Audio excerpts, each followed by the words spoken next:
Hi යාළුවනේ. අද අපි කතා කරන්න යන්නේ සීගිරිය ගැන. හැබැයි සාමාන්‍ය විස්තර නෙවෙයි. ඇත්තටම ඉතිහාසයත් විද්‍යාවත් එක්ක බැලුවාම හෙළිවෙන රහස් ටිකක් ගැන. එහෙනම් වැඩි කතා නැතුව වීඩියෝ එකට යමු.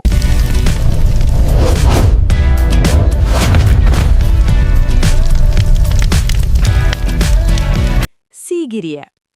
සීගිරිය කියන්නේ ක්‍රිස්තු වර්ෂ 5 වන සියවසේදී කාශ්‍යප රජතුමා විසින් ඉදිකරපු පර්වත නගරයක්. මේක බලකොටුවක් වගේම රජමාලිගාවක් ලෙසත් භාවිතා වුණා කියලා පුරාවිද්‍යා සාක්ෂි වලින් පෙනෙනවා. අංක 1. ජල උද්‍යානයේ තාක්ෂණය. සීගිරියේ තියෙන ජල පද්ධතිය ග්‍රැවිටි සහ ප්‍රෙෂර් ප්‍රින්සිපල්ස් වලට අනුව ඩිසයින් කරලා තියෙනවා. අදටත් වැසි කාලෙට වතුර මල් ක්‍රියාත්මක වෙනවා. ඒකෙන් පේන්නේ එදා ඉංජිනේරු දැනුම ඊටාම ඉහළ මට්ටමක තිබුණා කියලා. අංක 2. සීගිරි චිත්‍ර. මෙම චිත්‍ර වර්ණ ගැන්වීමට භාවිතා කරලා තියෙන්නේ ස්වභාවික අමුද්‍රව්‍ය. සියවස් ගණනක් ගියාට පස්සෙවත් ඒවායේ පාට තවම පවතිනවා. මේකෙන් පේන්නේ ඒ කාලේ කලා තාක්ෂණයත් ඊටාම දියුණු බව. අංක 3. කැඩපත් පවුර.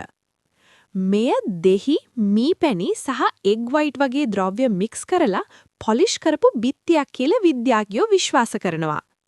ඒ නිසා ඒක ඊටාම ස්මූත් සර්ෆස් එකක් වෙලා රිෆ්ලෙක්ෂන් එකක් දෙනවා. අංක 4. පර්වත මුදුනේ ජීවන රටාව. ඉහළට ස්විමිං පූල් වගේ ජල ටැංකි තියෙනවා. ඒවාට ජලය ගෙන ගියේ ග්‍රැවිටි බේස්ඩ් සිස්ටම් එකක් හරහා කියලා හිතනවා. මේක සම්පූර්ණයෙන්ම නගර සැලසුම් කරපු ආකිටෙක්චර් එකක්. අංක 5. කාශ්‍යප රජතුමාගේ කතාව. ඉතිහාසය අනුව ඔහු මිය ගියේ යුද්ධයකදී. ඒත් ජන කතාවලට අනුව ඔහුගේ මරණය අභිරහසක්. ඉතින් යාළුවනේ සීගිරිය කියන්නේ රහස් වලින් පිරුණු තනක්. ඒ වාගෙන් ගොඩක් දේවල් විද්‍යාවෙන්වත් පැහැදිලි කරගන්න පුරුවන් වෙලා නැහැ. ඒකයි මේක ලෝක උරුමයක් වෙන්නේ. ඔයාට මේ වීඩියෝ එක වැදගත් නම් ලයික් එකක් දාන්න.